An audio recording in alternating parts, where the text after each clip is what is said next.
nga munamateeka njagala tuzimbire ku musumba Aloysius Bugingo kyayogeddeko ekyeddembe lye tweyagaliddemu ebbanga lyonna ery'okusinza.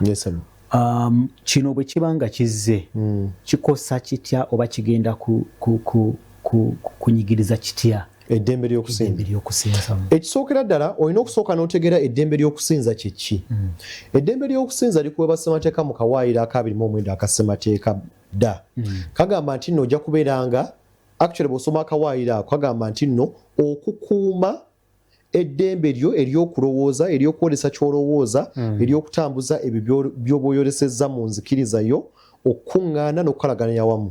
Protection of the freedom of conscience, expression, movement, assembly and association. Eddembe lyo we litandikira. Bw'ogenda mu maaso n'osoma akawaayiro aka45 aka constitution mu chapter eyabiri ya constitution egamba nti nno eddembe lyonna eriri mu chapter 20 ya constitution siri erisembayo. So ne ssemateeka yennyini ekulagako eddembe erimu. Ekyo lwaki nkireese? Eddembe ly'okusinza teryetengeredde lyokka. Eddembe ly'okusinza lirina eddembe ddala kwe litambulira. Nti nnyinza okuba nina enzikiriza yange naye neetaaga omuntu anaakuuma eddembe lyange ery'okwogera, eddembe lyange ery'okuŋŋaanira awamu, eddembe lyange ery'okukolaganira awamu. Bw'osoma akawaayiro akasooka ddala aka constitution chapter gye bayita national objectives and development principles of state policy, waliwo principle eya 28 egamba nti nno Uganda bw'enaabanga ekola kye bayita foreign policy ejja kussa ekitiibwa mu ndagaano ze yassaako omukono ezitwala ensi zonna oba kye bayita international treaties and international obligations. Era mu ndagaano ezo mwe muli endagaano zino wammanga Uganda ze yassaako omukono: International Covenant on Civil and Political Rights, International Convention on Economic, Social and Cultural Rights, African Charter on Human and People's Rights, Siracusa Principles on the Derogations of Limitations under the ICCPR, East African Convention, nandikumenyera amateeka amalala gonna. Eddembe lyo ly'okusinza teriri mu ssemateeka wa Uganda yokka. Eddembe lyo ly'okusinza liri ne mu mateeka amalala gazi nnyo. Kaakati munnayuganda ayinza okwebuuza omwoyo gw'okugezaako okuteeka ekkomo ku ddembe ly'okusinza guvaawa? Kubanga mu mateeka eddembe lyonna sigamba nti tusobola dissaako kkomo. Osobola odissaako ekkomo mu kawaayiro aka 43 aka ssemateeka. Kagamba nti nno kalina parts 2. Kagamba nti nno osobola okuteeka ekkomo ku ddembe lyange, kati eno context mu ly'okusinza is not absolute. It's not absolute. Naye osobola ogirimitinga ku grounds ziringa 3: public interest, public health, public morality, public order.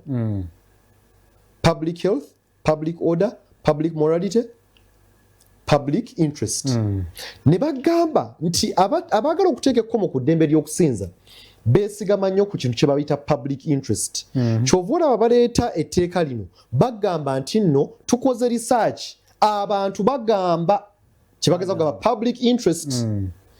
Kati wogamba public interest, ssemateeka nagamba mu kawaayiro aka 43 nti public interest ojja gikozesa okukola kye bayita political persecution. Nti togenda kukozesa nsonga za byabufuzi kutyoboola ddembe lyange.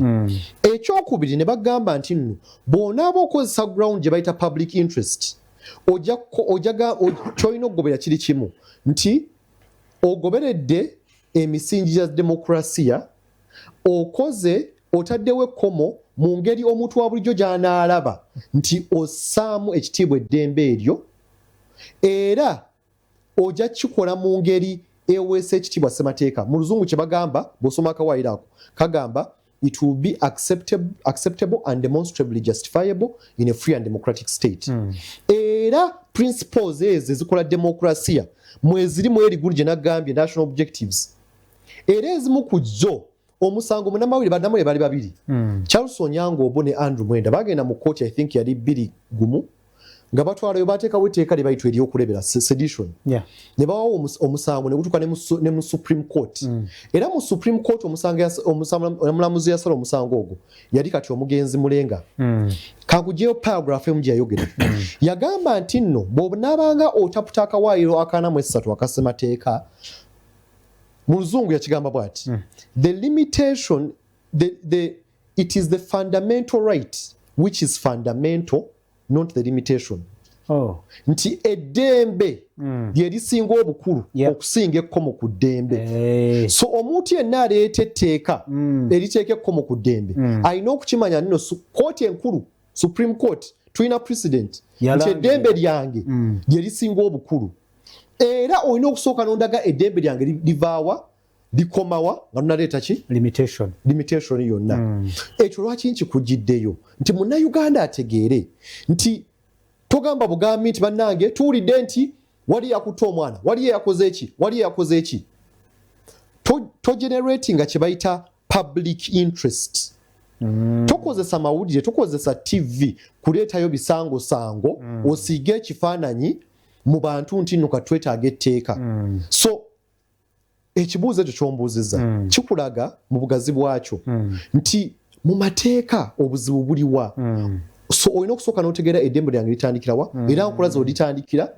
ne we likoma era bw'ogenda ng'oli so interested katiga program eno gye tuliko njagala munnayuganda ali eyo ofune obudde osome mu UN ekitongole ekitwala amawanga gonna baateekawo n'ekkakkalabizo ery'enjawulo omuntu gwe bayita special rapporteur on religious freedoms ekkakalabizo ery'enjawulo bwe bukulu obw'eddembe eryo eddembe eryo kkulu nnyo ery'eddembe gwe musingi gw'eddembe lyonna era mu mateeka tulina kye bayita civil and political rights tulina kye bayita economic social and cultural rights eddembe lino ligwa mu kye bayita civil and political rights era eddembe eriri mu kategori ezo ddembe ly'amaanyi nnyo ddembe kkulu nnyo nti ne gavumenti okulikwatako oba okutte olina kukyusa na constitution so bano bagezaako okuleeta etteeka lino baagala okukyusa constitution mu lukwesikwesi